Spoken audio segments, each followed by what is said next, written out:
America के नवनिर्वाचित राष्ट्रपति डोनाल्ड ट्रंप ने एक बार फिर पनामा नहर, ग्रीनलैंड पर कब्जे की बात दोहराई है।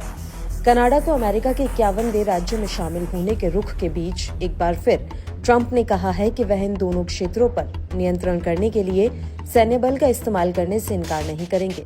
उन्होंने बताया कि इन दोनों क्षेत्रों पर अमेरिकी नियंत्रण राष्ट्रीय सुरक्षा के लिए महत्वपूर्ण है। डोनाल्ड ट्रंप को अमेरिका के 47वें राष्ट्रपति के रूप में चुना गया है। वह 20 जनवरी को अपना पदभार ग्रहण करेंगे। इससे 2 सप्ताह पहले उन्होंने पनामा नहर और ग्रीनलैंड पर नियंत्रण करने के संकेत दिए हैं।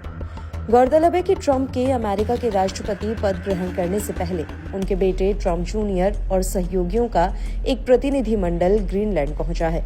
इस बारे में एक पत्रकार वार्ता के दौरान जब उनसे पूछा गया कि ग्रीनलैंड और पनामा नहर पर कब्जे के लिए क्या वह सेना का प्रयोग नहीं करेंगे, इस सवाल पर उन्होंने कहा कि मैं इससे इनकार नहीं कर सकता। उन्होंने कहा कि पनामा नहर हमारे देश के लिए महत्वपूर्ण है, वहीं हमें राष्ट्रीय सुरक्षा उद्देश्यों के लिए ग्रीनलैंड की आवश्यकता है। बता दें कि ग्रीनलैंड डेनमार्क का एक स्वायत्त क्षेत्र है। डेनमार्क लंबे समय से अमेरिका का सहयोगी और नाटो का संस्थापक सदस्य है। गौरतलब है कि ट्रंप के बेटे एरिक ट्रंप ने हाल ही में सोशल मीडिया पर एक मीम साझा किया था, जिसमें डोनाल्ड ट्रंप पनामा नहर, ग्रीनलैंड और कनाडा को खरीदते नजर आ रही हैं। डोनाल्ड ट्रंप ने हाल ही में ग्रीनलैंड का जिक्र करते हुए कहा था कि ग्रीनलैंड पर अमेरिका का मालिकाना हक होना चाहिए और राष्ट्रीय सुरक्षा और विचारों की स्वतंत्रता के लिए ये बेहद जरूरी है। ट्रंप ने पनामा नहर पर भी फिर से अमेरिका का कब्जा करने की धमकी दी थी और कहा था कि पनामा नहर अमेरिका की अर्थव्यवस्था और सुरक्षा के लिए बेहद अहम है।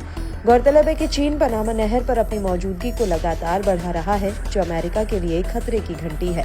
ट्रंप ने इससे पहले 2019 में भी ग्रीनलैंड को खरीदने की बात कही थी, हालांकि तब उनके बयानों को ज्यादा तवज्जो नहीं दी गई थी।